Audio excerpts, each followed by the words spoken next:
Hey guys, Joel Bridewell here. Thanks for joining me on Marriage and Family Monday. If you haven't seen the Finance Friday yet on preparing for next tax season, take a look at that and give me any feedback or helpful suggestions you might want to make.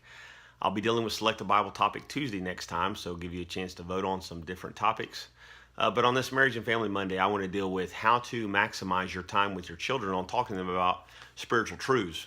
There's some good books out there, whether it's Big Truths for Young Hearts, where it talks about kind of learning God's greatness by Bruce Ware, or the Answers book for kids, which really aims from elementary to middle school, even on up, that Ken Ham puts out. It's about 5 or 6 different volumes out there now.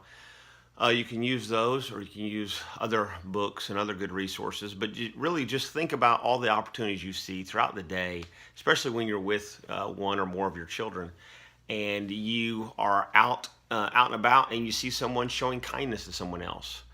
You can say, you know what?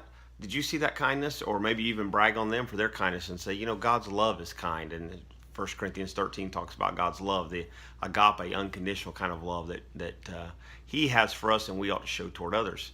You may see someone patient, waiting in line in a store. You can talk about God being a patient God, and how He's long-suffering and patient with us. You can look in Exodus chapter 34. He's slow to anger.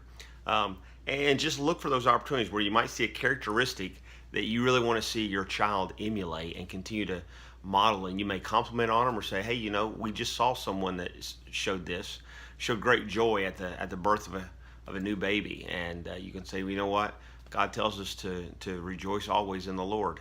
And you may say, hey, Joel, I don't know the Bible so well and know where some of these verses are and such. Well, you can Google them, or you can go into a Bible feature and search for key terms and such, and you'll see lots of options come up so that you can help reinforce God's Word and the truth that we encounter in life, and apply those things in life. Because Deuteronomy chapter 6, which is really foundational for the family and for a family of faith, where it says, Hear, O Israel, the Lord our God, the Lord is one. And you shall love the Lord your God with all your heart, and with all your soul, and with all your might.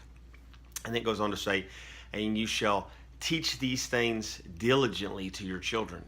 And when you sit down in your house, when you walk by the way, when you lie down, and when you rise up. So what he's saying is, whether you're laying down at night, you're rising up in the morning, you're at home, or you're out on the way, you ought to look for opportunities to teach your children great truths about who God is, and to show your love for Him because you want to follow Him. So look for those opportunities. You may have some good ideas and some things you've encountered before. Feel free to make comments and let me know about them.